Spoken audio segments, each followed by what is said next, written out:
It was about 5 or 6 weeks ago that Victoria spoke to a group of 600 people at a Rotary Club, and she's going to be giving the same speech to us today. And I saw it, I think a week or so after it hit the web, it started going around, and so I quickly got on the phone and talked with her dad Zane and invited them here. And so we have a very special treat. So Victoria, come on up, do your thing.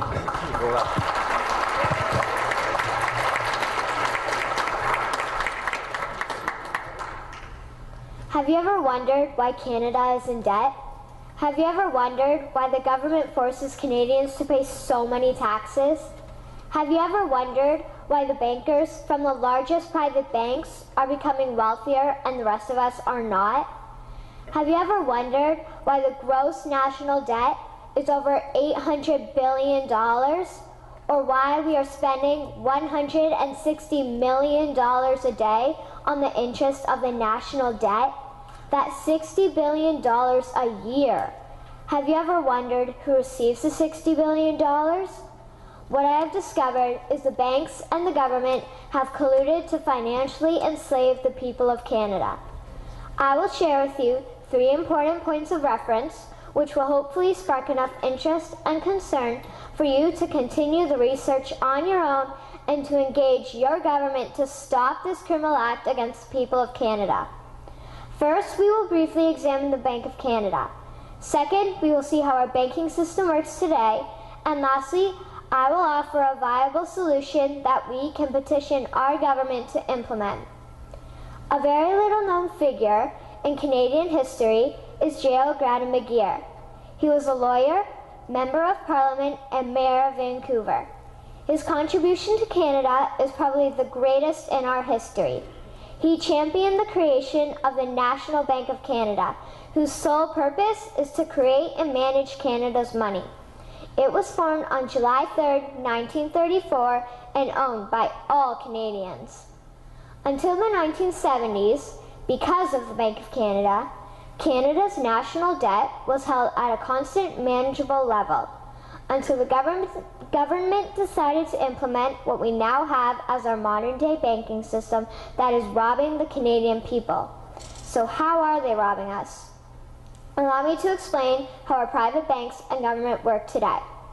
First, the Canadian government borrows money from the private banks. They then lend the debt-based money to Canada with compounded interest. The government then continues to increase taxation of Canadians year after year in order to pay back the interest on the exponentially growing national debt. What results is inflation, less real money for Canadians to spend into our economy, and the real money being used to pad the pockets of the banks. Also, the government gave the banks the ability to loan out money that doesn't exist in the form of loans. When a bank gives you a mortgage, which literally means a death pledge, or a loan, they don't actually give you money.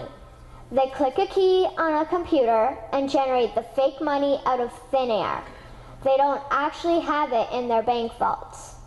Presently, the banks only have $4 billion on reserve, but they have loaned out over $1.5 trillion. To quote Graham Towers, each and every time a bank makes a loan, a new bank credit is created. New deposits, brand new money. Broadly speaking, all new money comes out of a bank in the form of loans. As loans are debt, then under the present system, all money is debt. What I find interesting is even Jesus, in Matthew 21, drove out the money changers in the temple because they were manipulating the currency to steal money from the people. The private banks are just like the money changers in Matthew 21. They are defrauding and robbing the people of Canada, thus their freedom, and they need to be stopped. How should the banking system work? In an infamous interview, Mr. McGeer asked Mr. Towers, "Can you tell me why a government with power to create money should give that power away to a private monopoly and then borrow that which Parliament can create itself back at interest to the point of national bankruptcy?" Mr. Towers replied, "If Parliament wants to change the form of operating the banking system, then certainly that is within the powers of Parliament. In other words, if the Canadian government needs money, they can borrow it directly from the Bank of Canada. The people would then pay fair taxes to repay the Bank of Canada.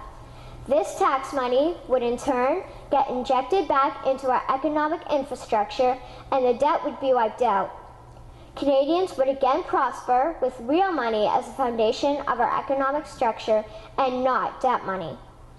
Regarding the debt money owed to the private banks, such as the Royal Bank, we would simply have the Bank of Canada print the money owing, hand it over to the private banks, and then clear the debt with the Bank of Canada. And yes, we have the power and lawful right to do so. In conclusion, it has become painfully obvious, even for me, a 12-year-old Canadian, that we are being defrauded and robbed by the banking system and a complicit government. What will we do to stop this crime? What will we do to ensure that the next generation will live free and clear of the debt-based economy that enslaves them to the banks? Margaret Mead said the following, and I hope that all of you remember this. Never doubt that a small group of people can change the world. Indeed, it is the only thing that ever has. Thank you.